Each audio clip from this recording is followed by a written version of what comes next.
slash 4x4 est finalisé. Voilà ce que ça donne esthétiquement. Donc on a mis l'ensemble des options qu'on avait achetées. Voilà, on a mis l'ensemble des options qu'on avait achetées. Donc au niveau des réglages, là j'ai mis les huiles qu'on me donnait dans les amortisseurs Traxxas. Donc voilà, au final on les a réglés. Donc le petit drop, voilà, il est posé avec un arrière un peu plus réactif et un avant un peu plus dur, voilà, qui permet de monter et de naviguer comme ça pas mal. Donc on est quand même, voilà, on est quand même bien posé avec sa batterie 3S. Au niveau des huiles de diff, donc j'ai mis 50 000 devant, j'ai mis 10 000 derrière, et dans les diffs centrales ici, on a d'origine de la 100 000, donc impeccable. Ensuite, au niveau de la révision, mais écoute, il n'y a pas eu grand chose, franchement top, on l'a bien nettoyé, on l'a bien graissé, on a refait les triangulations, surtout celle du devant. On t'a aussi fait, enfin, j'ai aussi fait, voilà, j'ai réglé la tringlerie pour qu'on soit bien au neutre avec les roues droites.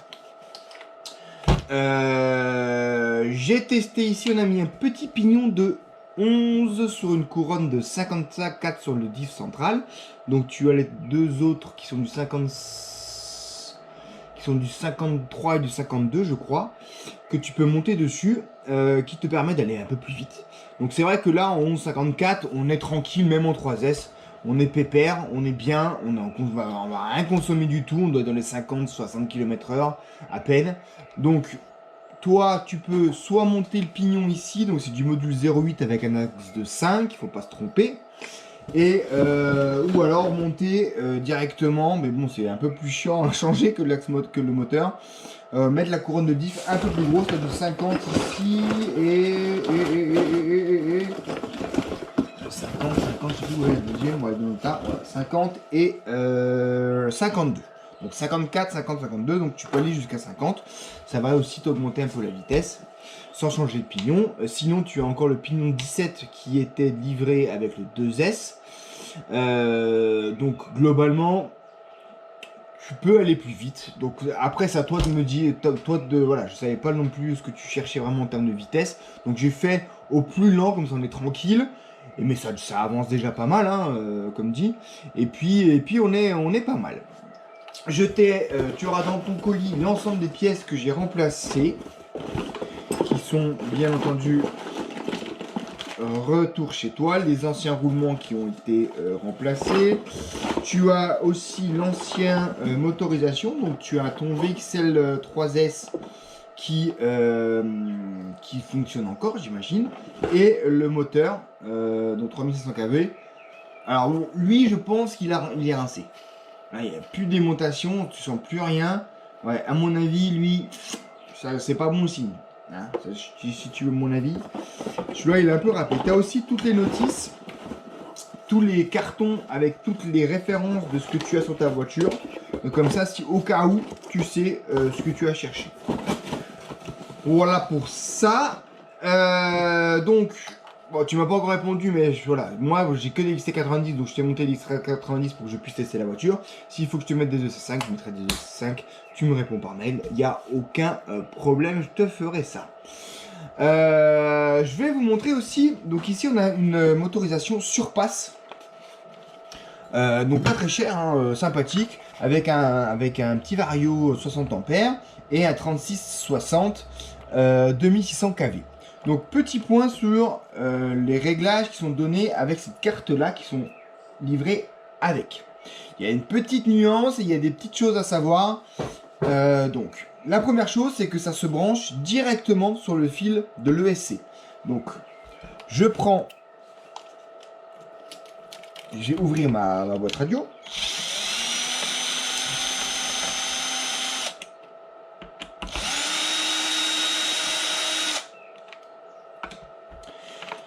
Je prends mon fil de variateur qui est sur la voie 3. N'oubliez pas chez Traxxas, parce que la voie 1 et 2, ça peut être sur les deux cerveaux de direction devant. Donc je prends mon cerveau, je prends mon fil de machin, je branche sans alimenter, ça c'est très important, parce que si ton Vario est déjà alimenté par la lipo, eh bien ça ne prendra pas. Et ça tu le sais en voyant une petite lumière bleue qui va apparaître, je vais te montrer. Alors voilà, là je suis branché, je branche ma lipo. Et là tu as Work State, normalement tu as, voilà, tu vas avoir différentes valeurs qui sont apparues ici. Et tu vas avoir chaque fois un petit bouton blanc. Donc c'est relativement simple. Hein. Tu descends la colonne. Donc là tu vois chaque fois dans la colonne que tu es, ça le bouton rouge, tu vois rien du tout en fait. Le bouton rouge va clignoter. Tu sélectionnes via l'autre par exemple ici le cutoff. Donc on va le mettre à 3.1. Je valide par programme. Il y a le work state. Ensuite, je vais descendre, j'ai mis l'accélération, le start mode à medium, donc tranquille. Je continue, je vais mettre les forces de frein à moins parce que j'ai vraiment, ça va beaucoup. Donc là, on va mettre à 50%. Et c'est là qu'il y a une petite subtilité parce que sur cette ligne-là, vous avez deux lignes en fait. Vous avez, si vous lisez bien, il y a le bouton 4 là, 1, 2, 3, 4, les lumières, ça correspond à 50, 25 et 75, 100% uniquement pour les 60 ampères. Donc ici on a 60 ampères, tandis que la ligne du dessous, mais pour les mêmes LED, hein, c'est 25, 50, 75, 100 pour les varios de 80 à 120 ampères. C'est là qu'il ne faut pas se tromper au niveau des freinages. Donc là je t'ai mis 50% parce que quand j'ai essayé dans la rue, 75%, tu bloquais les roues de toute façon. Voilà. Et puis ensuite, après, il y a le Total Range Neutral. Je mets à 9. On est bien. Donc, une fois que tu as fait ça, tu éteins. Tu remets ton truc.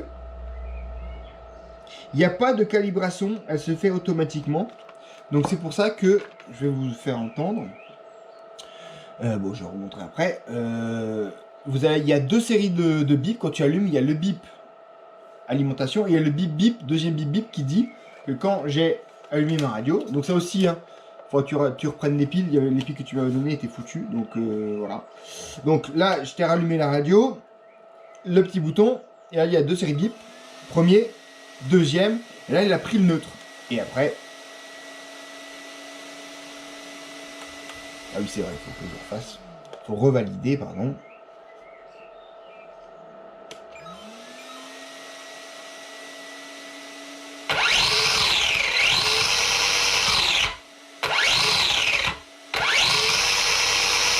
Voilà, comme dit, alors c'est silencieux, c'est bien parce que tu as une couronne plastique, donc c'est vrai.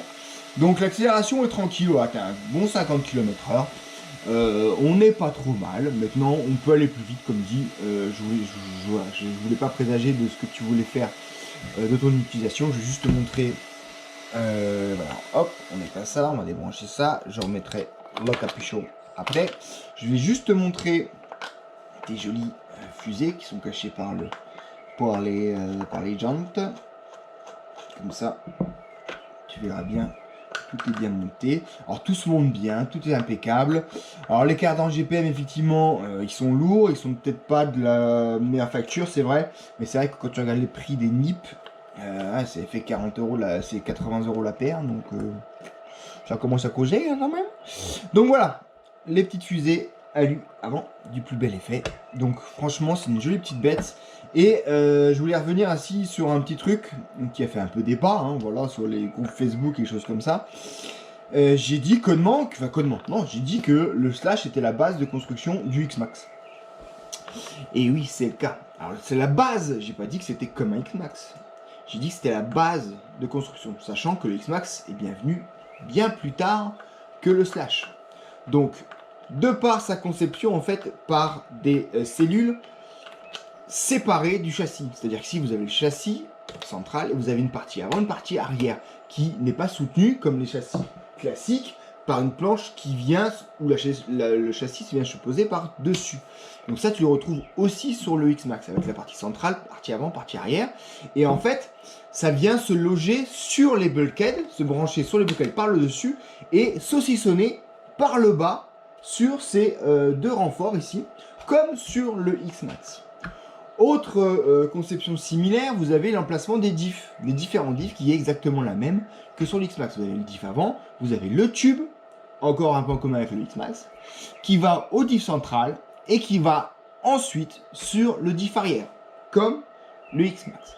Dernière chose, un peu bon voilà, c'est que vous avez les tourelles, comme sur le X-Max, qui sont encastrées, non pas vissées sur, mais encastrées sur le bulkhead, qui permet de donner une solidité importante à l'ensemble et qui fait que le slash reste un slash, ça reste super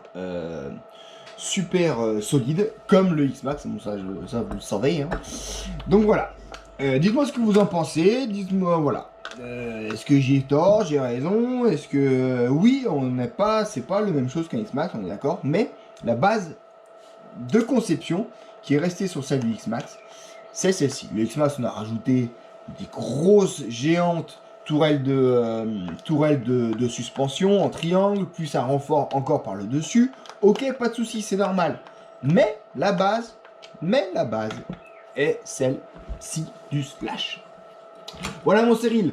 J'attends ta réponse pour les connexions et puis je t'envoie tout ça et j'espère que tu vas prendre de grand plaisir et encore une fois n'hésitez pas à me faire parvenir vos vidéos, je ferai le petit montage et je la mettrai sur la chaîne mais surtout me dire si vous êtes content, pas content, qu'est-ce qu'il n'y a pas, qu'est-ce qui va pas, encore une fois en toute transparence. Moi je suis là pour vous écouter, c'est vrai que c'est compliqué de faire une voiture pour quelqu'un qu'on n'a jamais vu rouler, donc on essaie d'y aller un peu au feeling avec différentes options, donc j'espère que ça va vous convenir, en tout cas ça va te convenir, et puis voilà, allez, à plus mon ami Cyril, ciao ciao.